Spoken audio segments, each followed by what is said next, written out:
Welcome back to the channel. Today I'm going to do a brief overview of some of the basic tools. So we've talked about before you start to actually work in your woodlot, know where your boundary lines, you may need access roads. Once those are in place, now you need tools. So of course, one of the prime tools is a chainsaw. Highly recommend having at least two. Because I don't know of anyone who has not got their saw bound up, and you better be able to get it free.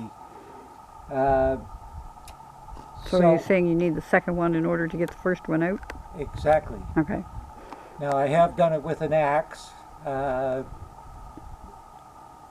know, when I didn't have another saw, but It's a lot easier with another saw. it's a lot easier with another saw. So for me, besides my chainsaw, in each case, I have hearing protection, so I don't have to worry about forgetting these. Old pair of work gloves, sometimes a measuring tape, files, spare files. That's a little tool for tuning the carburetor. Another file, spare files, and it also has your tool for filing down your rakers.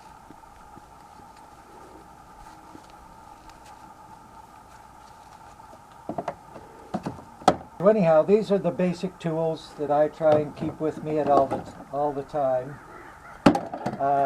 Of course, if you're felling and you want to do it properly, unlike how I first began, and you need to get the tree to fall in a particular direction, you need felling wedges. And then of course you need some kind of tool, hammer, to drive these wedges into the tree. I've seen people use practically small mauls, but they're cutting trees that are A little larger than ours. like this. Yes. This basically works fine. Now the other thing for me, this saw has become too heavy. If I have to work up here with it, I get tired. One tree will wear me out. So you need to think about, if you're aging in the woodlot, you got to think not what you can do today, but also how able will you to be to do that tomorrow. So I believe we should work as hard as we can at the time, but then eventually, you know, this becomes not exercise, but brutalizing your body. And so you have to have an alternative way of doing it. So when you're getting old and tired and bent and busted, the backup plan, oops, got that in.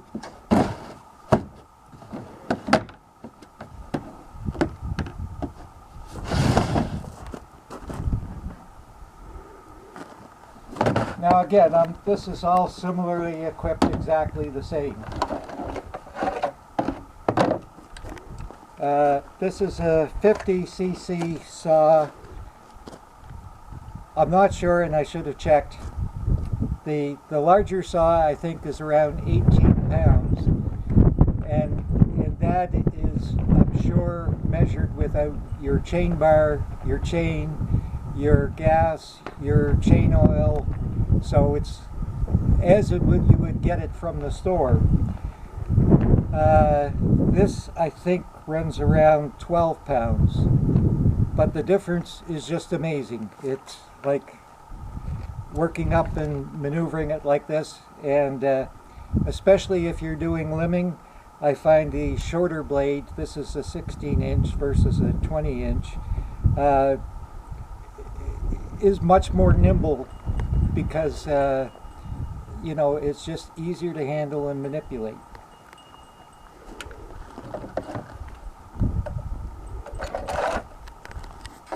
So once you have cut down some trees, some wood, whatever, now we need to look at some processing tools. So for those people who really want to buck up their wood the hard way, you can go with something like this. I personally don't recommend it unless you're preparing for a single campfire. But if you're processing 5 or 10 cord of firewood, I have done this a long time ago as a kid when I would visit my grandmother at the farm, but you prefer not to. Yeah.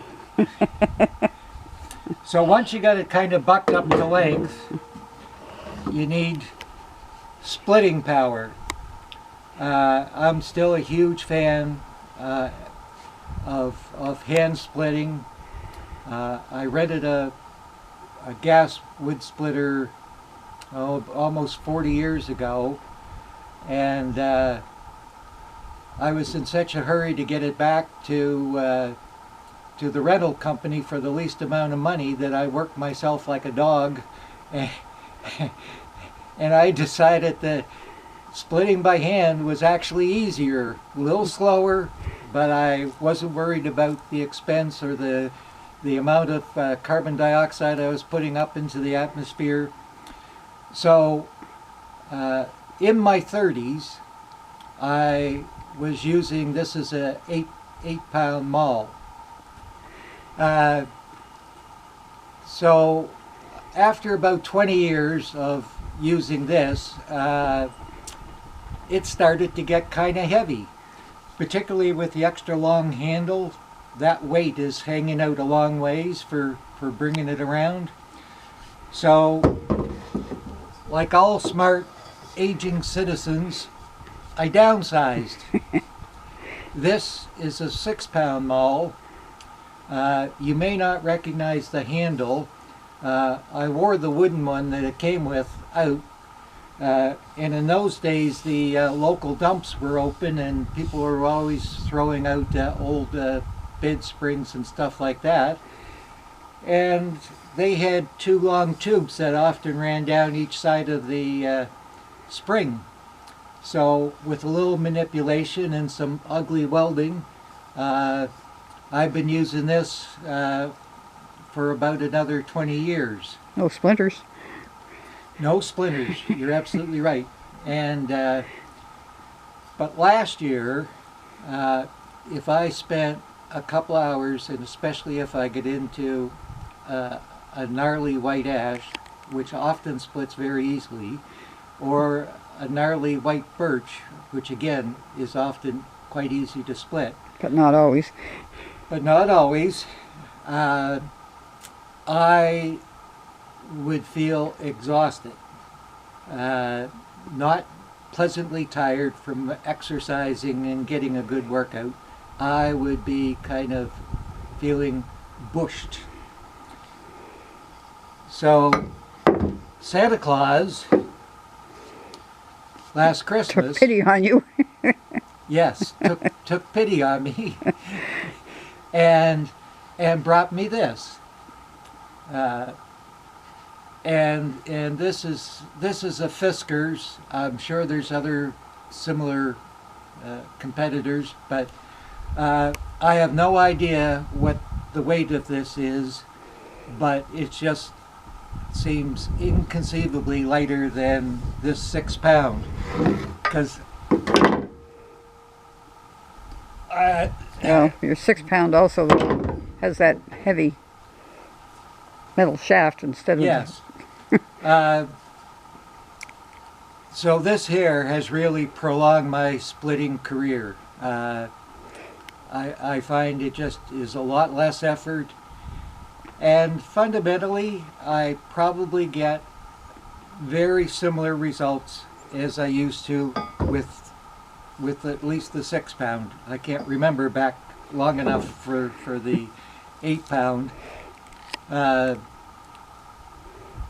Yeah, so right now I feel I got another couple of good years of wood splitting in me. Before Santa has to come up with another alternative. Well, I don't. I'm not sure I'll ever find anything that's lighter than this. But the other thing too that you have to pardon me, realize with wood splitting is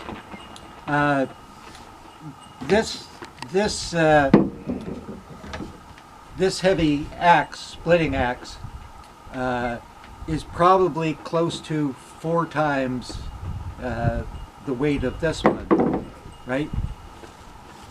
Even though it's an 8 versus a 6. But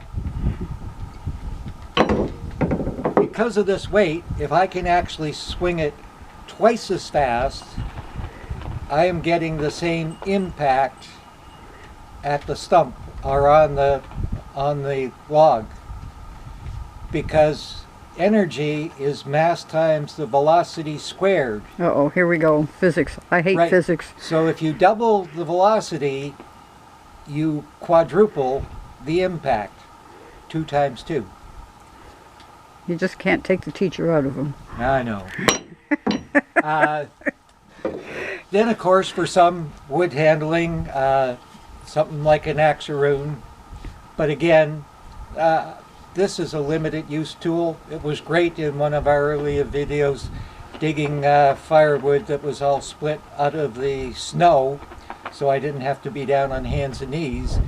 But if you get into a large log and you're extending your arm to try and put it, all that strain is all on one side of your body, and it's a limited use tool.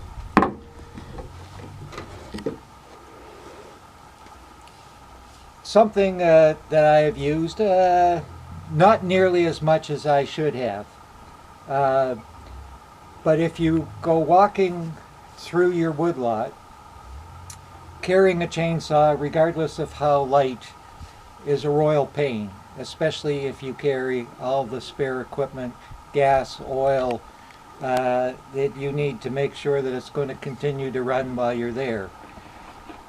This, although it certainly doesn't have to be double bitted, is an excellent tool for carrying. You could even have a small hatchet on your belt, because in many cases, if you're freeing up a tree, and especially if you have something that's way less than a really old mature forest, and you got, we'll say, balsam fir that's competing with we'll say a red oak, you don't necessarily have to cut that balsam fir down.